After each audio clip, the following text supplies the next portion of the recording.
welcome. I'm Asuma Kataoka and you are watching NewsX. Well, let's take a look at some of the top stories. Exit polls shows that Japan's ruling coalition is poised to lose control of the upper house, deepening pressure on Prime Minister Shigeru Ishiba amid economic strains and August 1st U.S. tariff deadline, as opposition parties push tax cuts, spending hikes, and a far-right party gains momentum. Ukrainian President Volodymyr Zelensky says that Kyiv has offered a new round of direct talks with Moscow next week as the Russia-Ukraine war continues to rage on. Intensifying aerial attacks from both sides come amid continued talks for truce. Meanwhile, twin earthquakes struck off Russia's Far East Kamchatka region, including a powerful 7.4 magnitude and a 6.6 magnitude quake at a depth of 10 kilometers, according to the German Research Center for Geosciences. South Korea's National Security Advisor, Ri Sung-lak, has traveled to Washington for urgent talks ahead of U.S. President Donald Trump's August 1st deadline to strike a trade deal or face heavy tariffs. This marks Ri's second trip in 2 weeks as Seoul moves to intensify negotiations on trade and security. Iran, Britain, France, and Germany have agreed in principle to hold talks on Iran's nuclear program next week, according to Iran's semi-official Tasnim news agency. The move comes amid warnings of the reimposition of international sanctions. Pope Leo has urged an end to the barbarity of a war after an Israeli strike killed 3 people and injured several others, including a priest at Gaza's only Catholic church. The attack on Holy Family Church in Gaza earlier this week has damaged the roof near its main cross and left the building scorched and shattered. Meanwhile, Gaza's Civil Defense Agency has said that Israeli forces today opened fire on a crowd of Palestinians waiting to collect humanitarian aid, moreover providing a preliminary toll of at least 57 people being killed.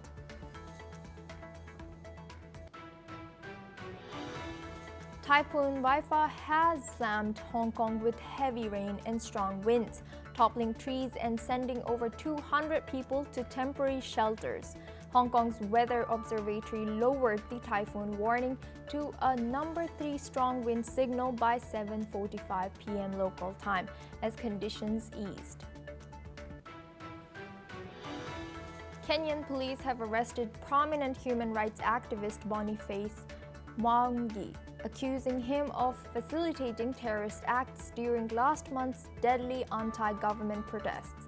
The Directorate of Criminal Investigation said Mwangi was detained in Machakos County now.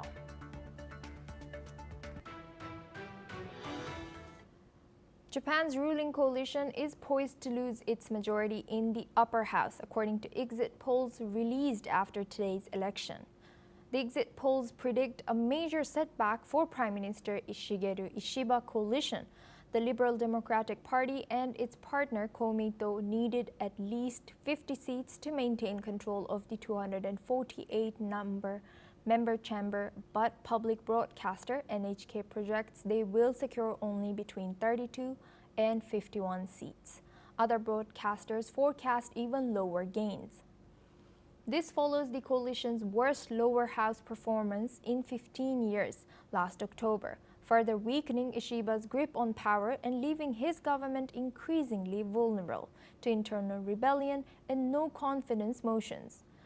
Key issues driving voter discontent include rising living costs, particularly a spike in rice prices, and the ruling party's opposition to a consumption tax cut. Opposition parties campaigning on tax relief and tougher immigration controls are predicted to make significant gains. The populist right-wing Senseito Party, which promotes a Japanese-first platform, is forecast to grow from just 1 seat to as many as 15. With a crucial tariff deadline with the United States looming on August 1st, the election results may usher in a new period of political turmoil in the world's 4th largest economy. Now we're joined by Dr. Satoru Nagao. He's a fellow at Hudson Institute, joining us live from Tokyo. Thank you, Doctor, for joining us today. Now, what are the potential domestic as well as international consequences if Prime Minister Ishiba's coalition loses its upper house majority? Yes, this is serious for the ruling party because the ruling party has already lost the majority in the lower house. Now in the upper house elections, the ruling party will lose the majority in the both lower house and the upper house. So that's why any law they try to make, of course, the opposition party is strong power and the ruling party need to concede. And especially can Ishiba continue their prime minister status is controversial. View from the character, it is expected that he wants to continue eagerly. But at the same time, in the Liberal Democratic Party, which is the current ruling party who supports Ishiba, will not follow him, my people will expect. The problem is who could be the alternative candidate in the ruling party. That is another controversial point because, of course, there are some candidates, but there is a limited number who raise their hand because the current situation of the ruling party is very tough. So, under such kind of situation, it is expected that lack of leadership will come in Japan. In this case, negotiation with the United States about tariff or the rising the defense budget because of the U.S. request or because of the China's provocation. So these are the very big matters. Strong leadership is needed, but lack of the leadership is reality. That is very serious, not only for the ruling party, but also Japan itself. And Doctor, how might the rise of right-wing populist parties like Sanseito reshape Japan's political landscape now and influence its approach to immigration, trade, and foreign policy?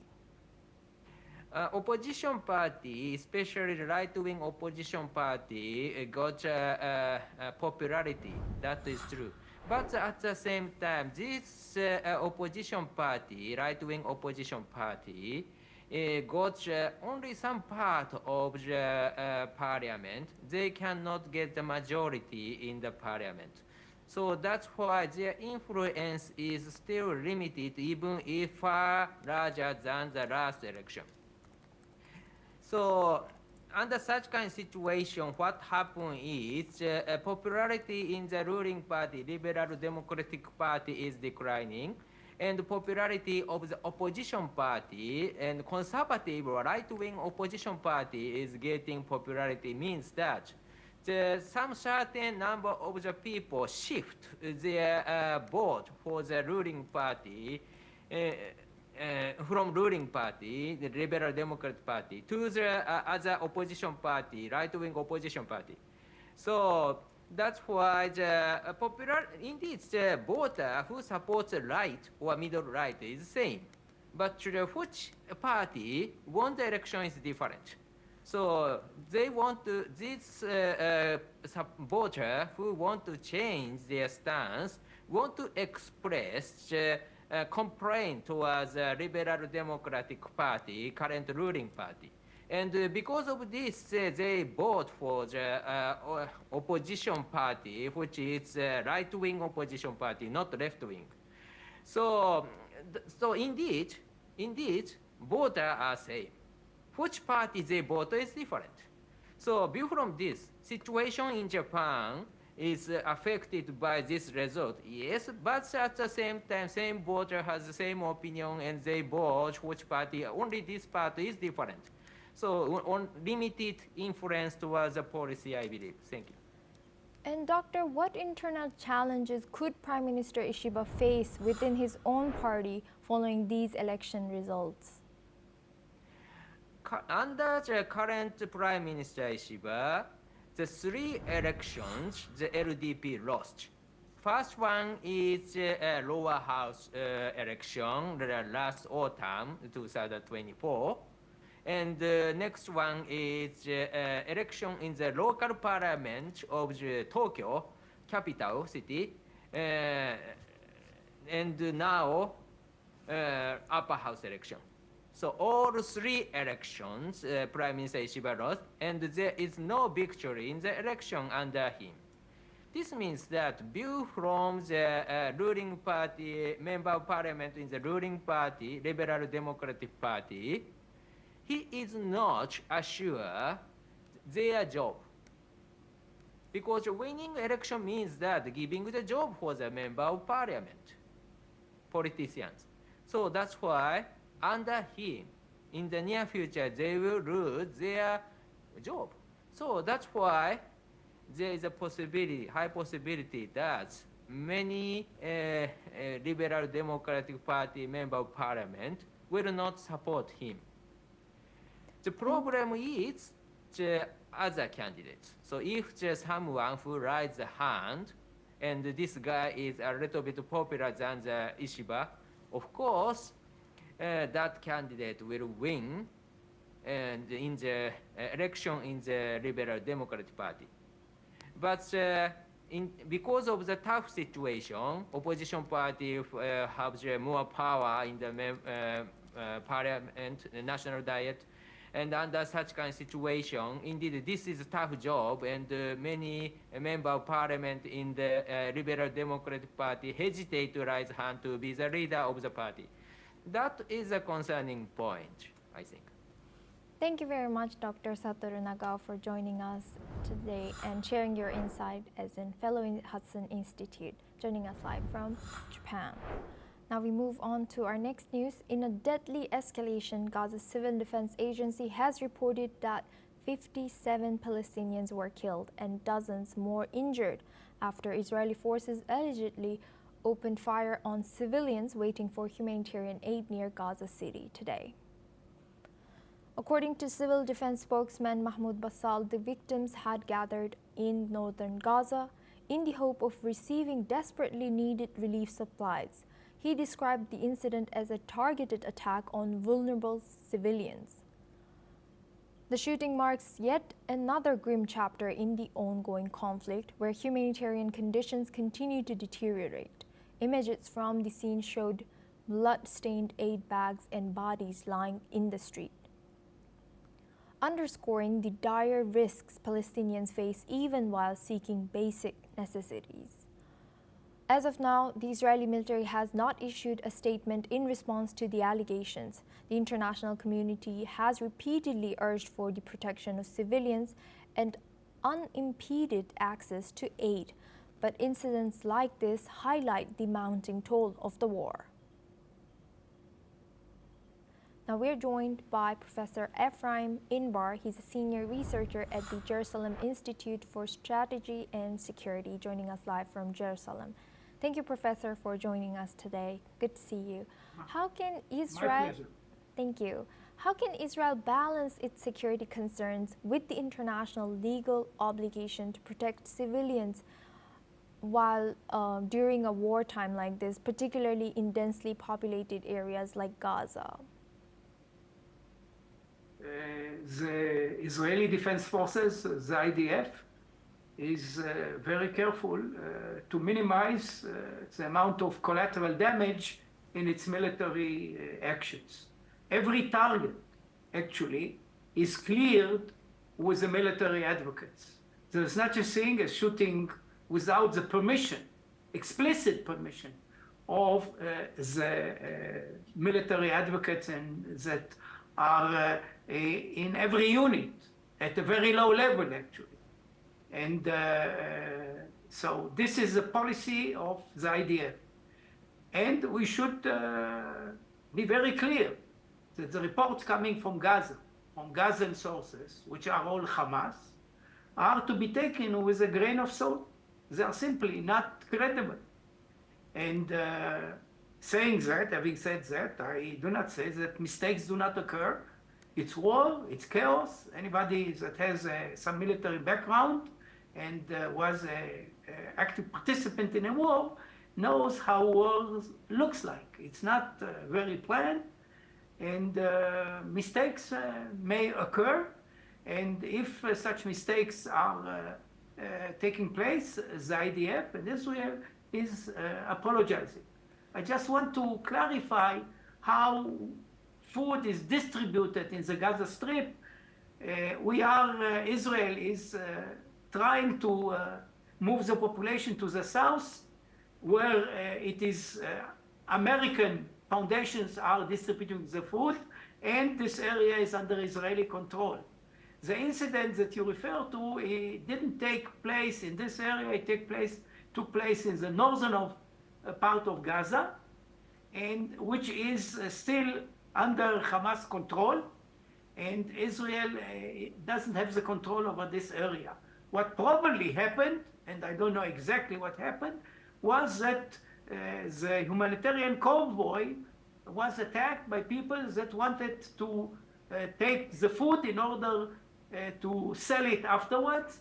And it could be two sources. One is Hamas, or some kind of Palestinian gang that wants to make money out of this convoy. Actually, against Israel's better judgment, we are allowing now, due to international pressure, food to enter into northern part of Gaza, and we understand that such incidents may happen.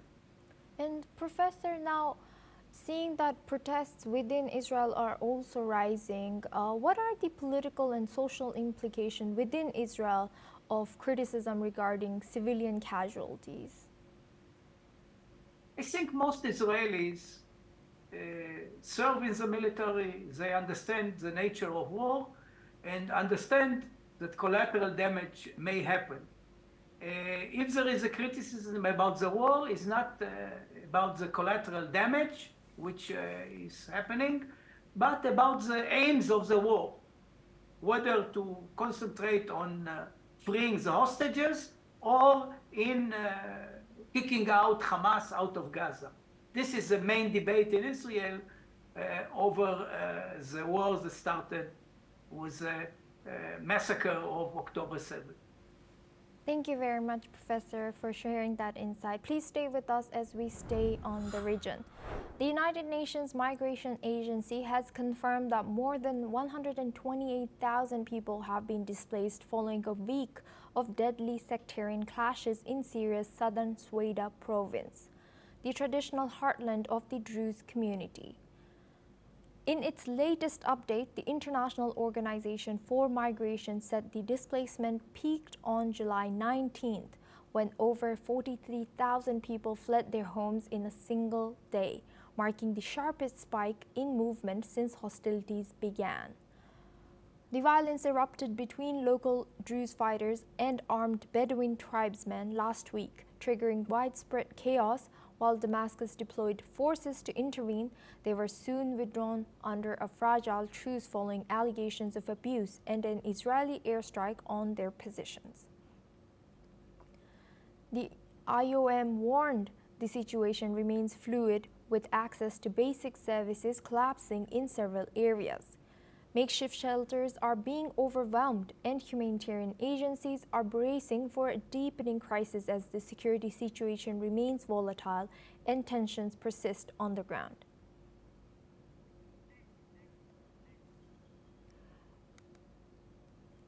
The United Nations Migration Agency has confirmed that more than 128,000 people have been displaced following a week of deadly sectarian clashes in Syria's southern Sweida province, the traditional heartland of the Druze community. In its latest update, the International Organization for the Migration said the displacement peaked on July 19th, when over 43,000 people fled their homes in a single day, marking the sharpest spike in movement since hostilities began. The violence erupted between local Druze fighters and armed Bedouin tribesmen last week, triggering widespread chaos. While Damascus deployed forces to intervene, they were soon withdrawn under a fragile truce following allegations of abuse and an Israeli airstrike on their positions.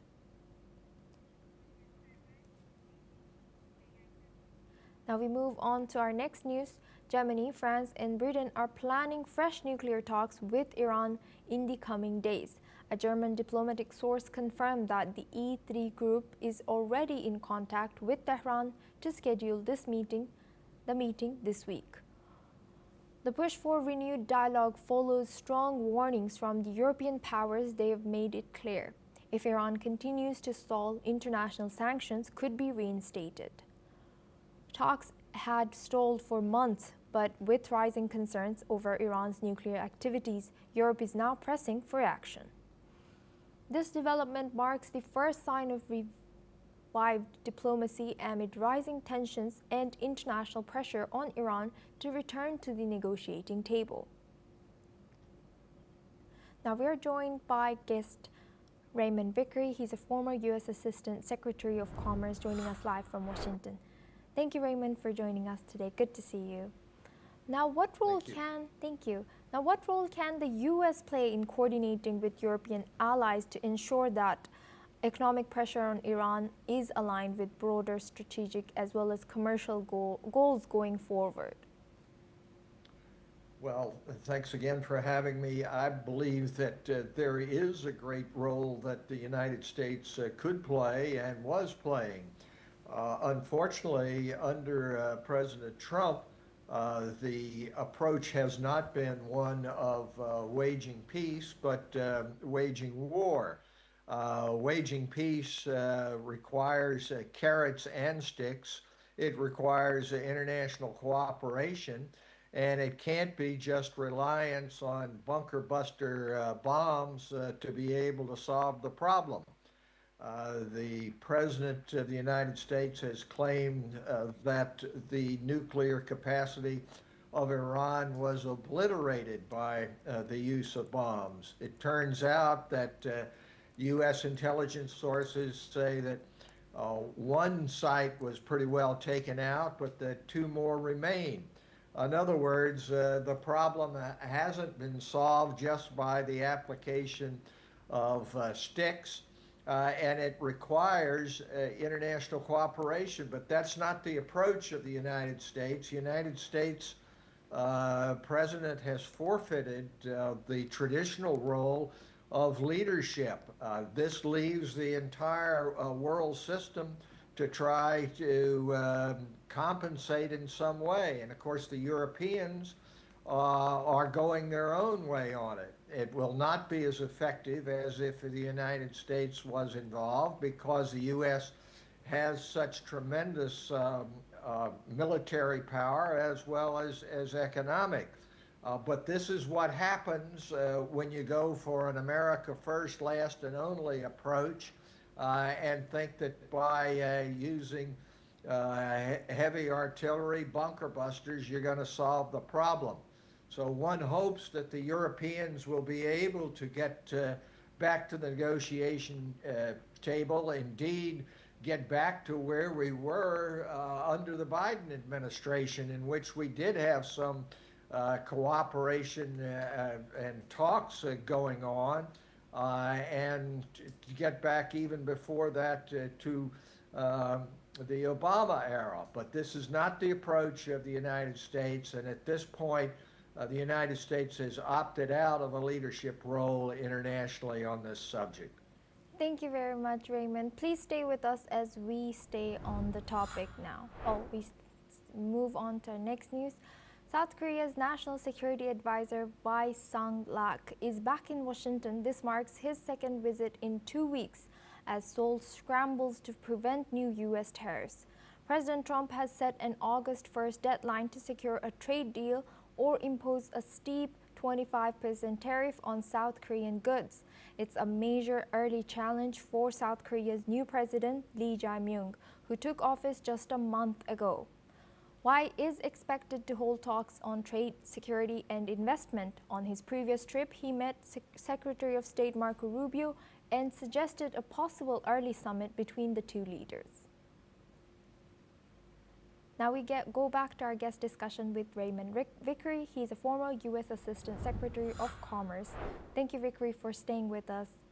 What are the key economic and strategic considerations the U.S. must weigh when deciding whether to impose this 25% tariff on South Korean goods, especially amid ongoing security cooperation with Seoul? Well, the security implications are very, very strong.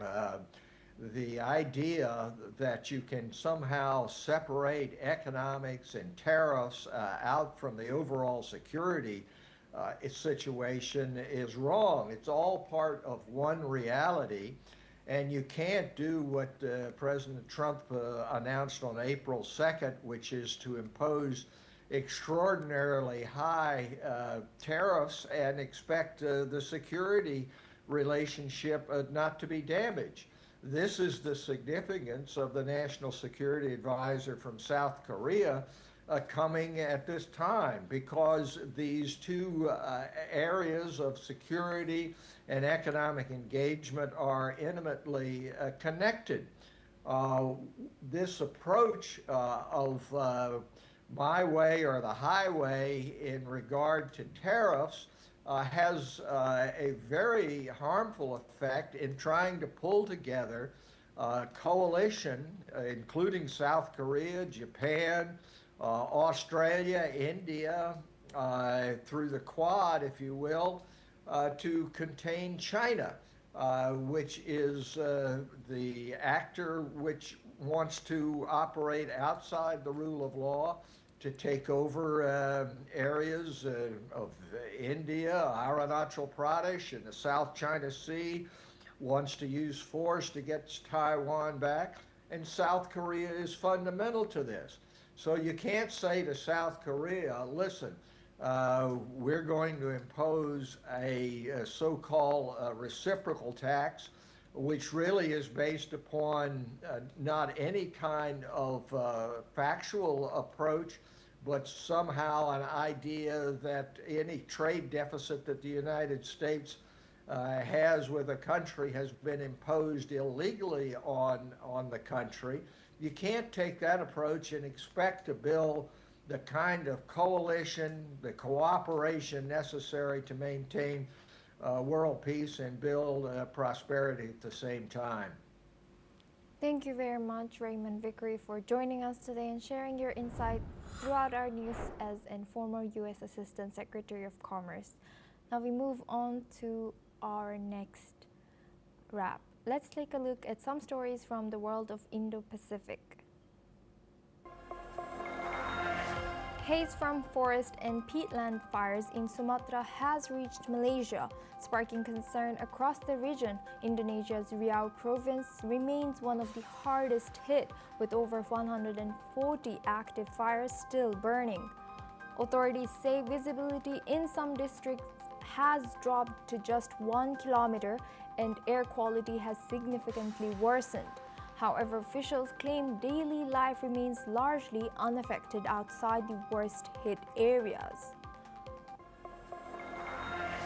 Hundreds of thousands rallied in Dhaka as supporters of Jamaat-e-Islami showed force ahead of Bangladesh's next election. The country remains in political turmoil after Sheikh Hasina was ousted last year. Meanwhile, the interim government led by Nobel laureate Muhammad Yunus plans to hold elections by April next year, possibly even earlier in February. However, the massive rally underscores Jamaat's attempt to reclaim influence despite its leaders facing 1971 war crime convictions. Tragedy struck in Vietnam as a tour boat capsized during a sudden thunderstorm in a Ha Long Bay, killing 38 people and leaving 5 others missing. The boat, named Wonder Sea, was carrying 53 people, mostly tourists from Hanoi, including around 20 children. Authorities say strong winds caused the vessel to overturn. However, rescuers saved 11 people, including a 14-year-old boy found alive after 4 hours trapped in the hull. A tropical storm is now headed towards the region, with more severe weather expected next week. Well, that's all we have time for. We will continue to bring more news updates from around the world.